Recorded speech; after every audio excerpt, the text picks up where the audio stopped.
I call the member Fletcher Tabuto. Thank you. I commend the member, although she's not here, for her appointment to the Select Committee Chair. She was part of training us new MPs over the 2-week program, and I say to her, may her professionalism reign.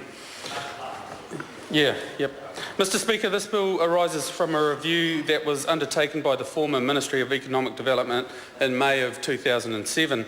It is important to note that the findings suggested that the infrastructure relating to standards and accreditation was actually basically sound. And specifically, a discussion document also released by the Ministry of Economic Development had no actual submissions regarding the governance arrangements of these Crown entities. Mr Speaker, this bill sets out to ensure the New Zealand standards and conformance system is viable and functioning well. It has been noted that in order to do this, the Standards Act 1988 and the Testing Laboratories Registration Act 1972 will both be repealed.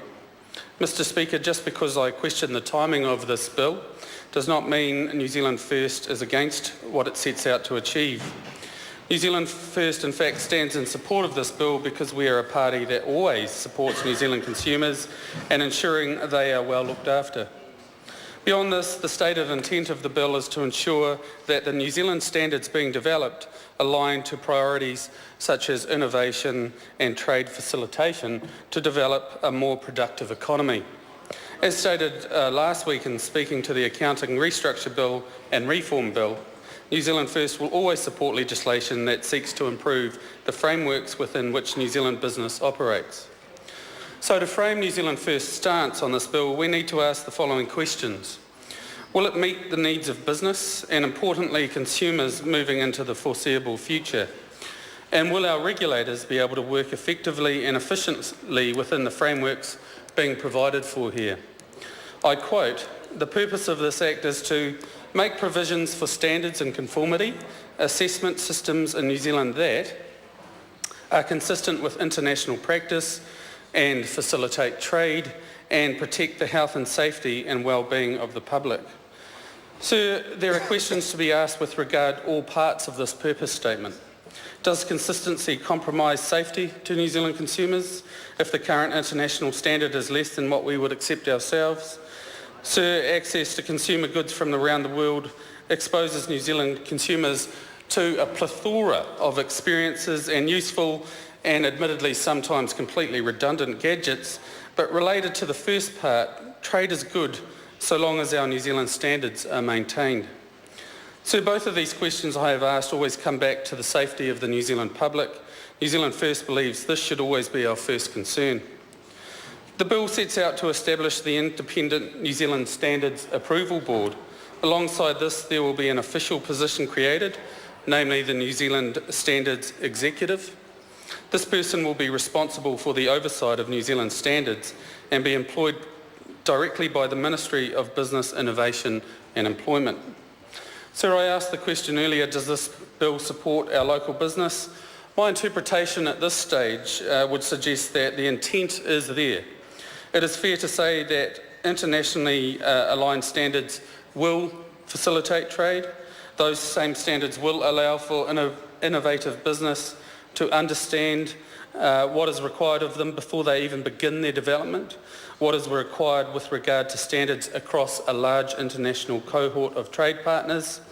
And in understanding these requirements and what the international competition is able to take advantage of in their own home countries, will allow New Zealand innovators and entrepreneurs to take advantage of our own competitive advantages available at home.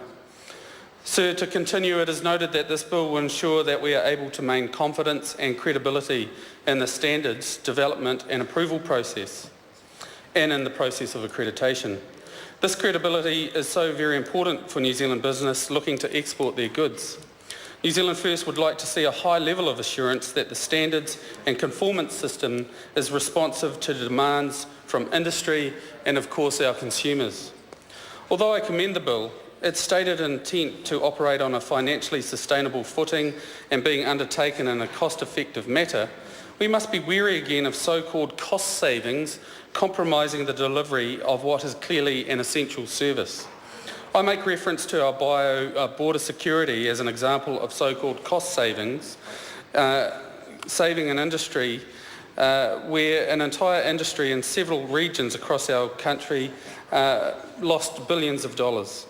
I also use a more recent example of the so-called cost of savings in the tertiary sector, which is now leading to the dismissal of staff and shutting down of core departments within large institutions, now compromising the delivery of what I would deem to be core services. Sir, it is on record that this bill and the Standards Committee in particular will have oversight of $20 billion worth of goods. This is an essential service and must be adequately funded. With regard to the function of the board, I commend the intent to clarify the role of the board. Governance and operational issues can blur the lines of what exactly the role of the board members are. It is of some concern that the board is embedded within the ministry and also that the board would be appointed by the minister. I understand the preliminary feedback from industry players suggests this model was not ideal. As with many international issues, New Zealand business seems to bear the burden of harsher requirements. We need to be confident that, as stated, import businesses can be more assured that the products that they are importing are much more likely to be up to standard. If we can be assured that international standards do conform and match our own high levels, then this kind of regulation, implemented fairly around the world, does work both ways. That is, to the advantage of New Zealand businesses. When we can assume that other countries and manufacturers are working to the same standards as we are, then we can be sure that the playing field is an even one.